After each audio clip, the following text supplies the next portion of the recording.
அனைவருக்கும் கணித வணக்கம். பார்க்க போகிறது 8ஆம் வகுப்புக்குரிய கணக்கு பயிற்சி 5.2ல் 3ல் முதல் கணக்கு பார்க்க போகிறோம். பின்வரும் தேற்றத்தை பயன்படுத்தி கொடுக்கப்பட்டுள்ள பக்கங்கள் ஒரு செங்கோண முக்கோணத்தின் பக்கங்கள் ஆகுமா என்பதை சரிபார்க்க அப்படின்னு சொல்லி கொடுத்துருக்காங்க. கொடுக்கப்பட்ட பக்கங்கள் 8, 15, 17 கொடுத்துருக்காங்க.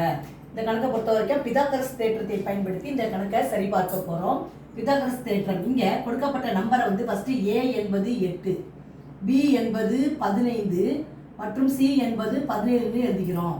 இப்போ பிதாகரஸ் தேற்றம் படி என்ன வரும்? C square equal to A square plus B square. இப்போ பார்த்தீங்கன்னா C என்பது 17 ஸ்கொயர் ஈக்குவல் டு A என்பது 8 ஸ்கொயர் பிளஸ் B என்பது 15 ஸ்கொயர்.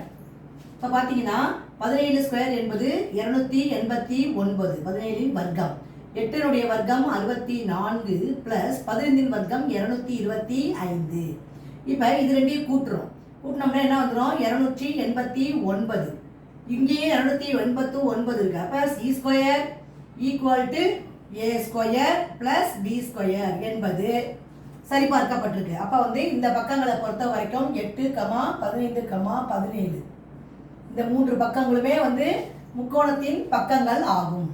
செங்கோண முக்கோணத்தின் பிதாகரஸ் தேற்றத்தை பயன்படுத்தி கண்டுபிடிக்கிறப்ப சமமாக வரதுனால முக்கோணத்தின் பக்கங்கள் ஆகும். இந்த 3 நம்பரும் கொடுக்கப்பட்ட நம்பரும் செக் பண்ணப்ப முக்கோணத்தினுடைய பக்கங்கள் ஆகும் அப்படிங்கிறத நம்ம ப்ரூவ் பண்ணி போட்டிருக்கோம்.